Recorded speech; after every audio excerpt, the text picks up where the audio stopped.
Nowadays, of course, many young men feel they are trapped by pornography. It's so available. And of course, as a number of recent fathers have said, is the iconography of the devil. It is the iconography of the devil. It is evil. And it fuels evil within us. It fuels the passions. It fuels lust. It reduces all women in our mind and our heart to something that gratifies our feelings. It reduces women in this way.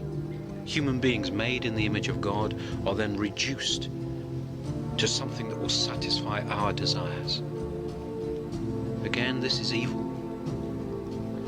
St. Isaac the Syrian says to us, whoever does not voluntarily withdraw himself from the sources of temptation will involuntarily become the slave of sin, will be captured and taken away by sin, he says.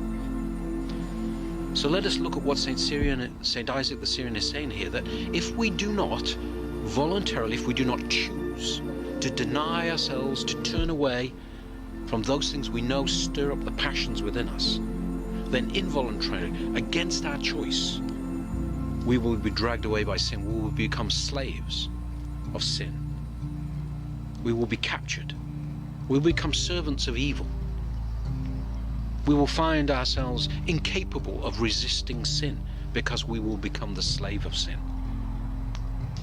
So we must first, as with all temptations which must be cut off at the root before they begin to grow, we must choose to deny ourselves, to reject those things that fuel temptation, fuels desire and lust.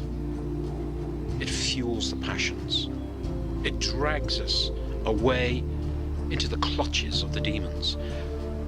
Who amongst us would look at these defiling images if we could hear the cackle, the howls of laughter and delight of the demons when we do so?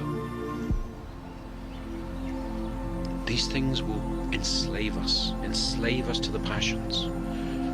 The fathers teach us that temptation, all temptation, comes in two ways. There is the outer and the inner. And Christ himself, of course, was tempted, but he never allowed temptation to enter into him.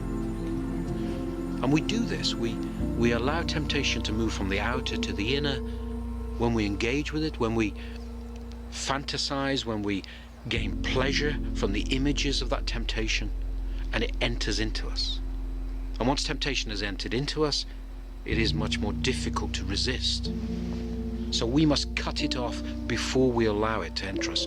Do not fantasize, do not engage, do not allow pleasure to accompany these feelings of temptation.